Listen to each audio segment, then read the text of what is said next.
새벽 4시였다. 시장 골목은 아직 어두웠고 간판 불빛 몇 개만 희미하게 깜빡이고 있었다. 차가운 공기 속에서 은희의 반찬 가게만 유일하게 뜨겁게 숨을 쉬고 있었다. 안에서는 이미 하루가 시작된 지 오래였다. 커다란 스테인리스 냄비에서는 소고기 무국이 끓어오르며 김을 뿜어냈고 한쪽 작업대에서는 직원 둘이 전을 부치고 있었다.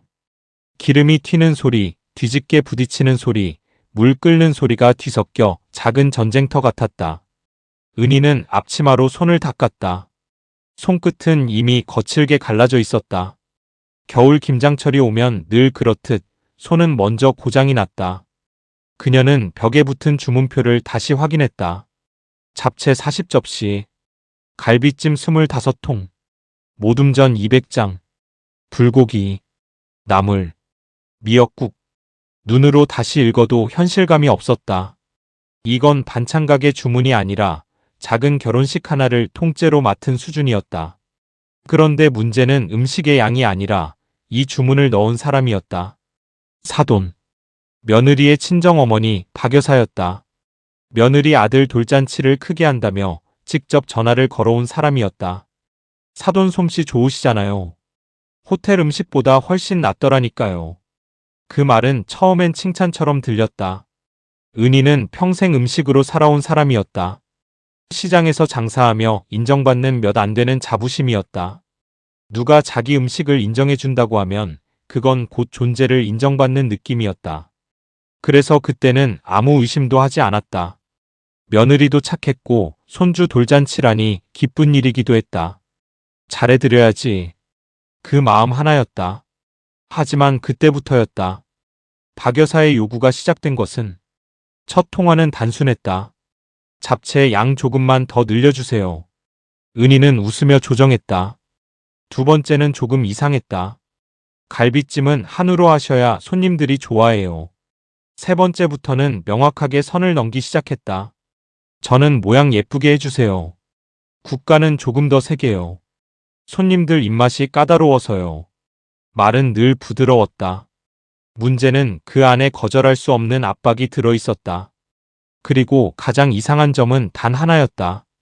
가격 이야기가 단 한 번도 없었다는 것. 은희는 몇 번이나 입을 열었다.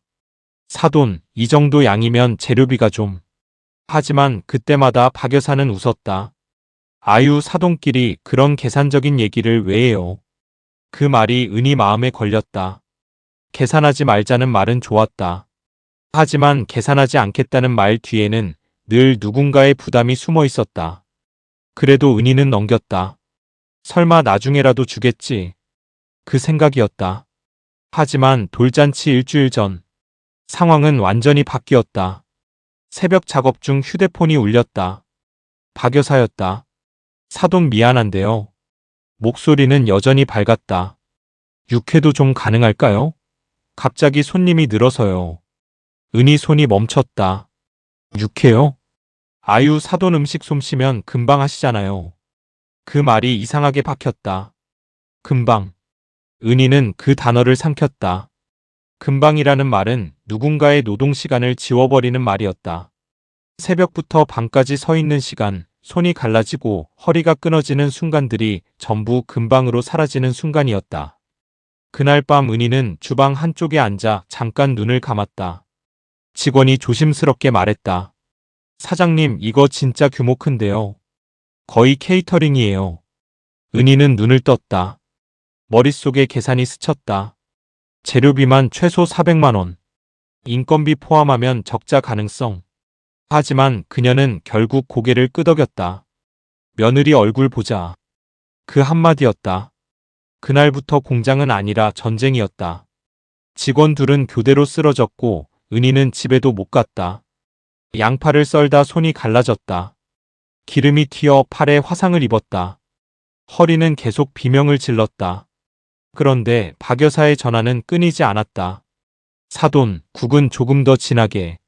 지난번보다 간이 약하던데요. 손님들이 맛에 민감해서요. 은희는 어느 순간부터 대답하지 않았다. 휴대폰을 조용히 내려놓고 한숨만 쉬었다. 그때 직원이 조심스럽게 물었다. 사장님, 이거 돈 엄청 들 텐데요. 은희는 알고 있었다. 이미 계산은 끝났다. 이건 이익이 아니라 손해였다. 그런데 이상하게도 손해보다 더 무서운 감정이 올라오고 있었다. 이거 설마 그냥 넘어가는 거 아니야? 그날 새벽 처음으로 불안이 들어왔다. 그리고 돌잔치 당일 은희는 직접 음식 차량을 몰았다. 고급 호텔 연회장. 문을 여는 순간 다른 세계였다. 샹들리에, 붉은 카펫, 정장 입은 사람들. 은희와 직원들은 그 안에서 이방인이었다. 음식을 내리던 순간 박 여사가 다가왔다. 명품 한복, 완벽한 화장, 완벽한 미소. 어머, 사돈 왔어요? 하지만 그 말에는 환영이 없었다. 고생했다는 말도 없었다. 수고했다는 말도 없었다. 은희는 바로 작업에 들어갔다. 하지만 눈앞에서 벌어진 일은 더 이상 음식 작업이 아니었다. 전 모양이 좀 아쉽네. 잡채 색이 조금 진하네요. 국이 조금 순한데? 은희 손이 멈췄다. 그 순간 깨달았다. 이 사람은 음식을 주문한 게 아니라 사람을 평가하고 있었다. 노동은 보이지 않았다. 결과만 남았다. 행사는 성대하게 끝났다. 손님들은 칭찬을 쏟아냈다. 오늘 음식 진짜 최고다. 호텔보다 훨씬 맛있네요. 박 여사는 그 말들을 자기 공처럼 받아냈다. 제가 좀 음식 보는 눈이 있거든요. 그 순간 은희 속에서 무언가 끊어졌다. 그건 분노라기보다 허탈이었다. 그리고 마지막 순간. 정산 요청. 사돈 그 음식값은. 순간 공기가 바뀌었다. 박 여사는 고개를 들었다. 그리고 웃었다. 설마 지금 돈 받으시려는 건 아니죠? 은희는 잠시 멈췄다. 귀가 잘못 들은 줄 알았다. 네. 박 여사는 주변을 둘러봤다. 가족끼리 그런 걸 다 계산해요? 손주 돌잔치인데? 그 순간 주변 친척들이 끼어들었다. 맞아요, 좀 그렇네. 정없어 보이게 왜 그러세요? 은희 얼굴이 붉어졌다. 손이 떨렸다.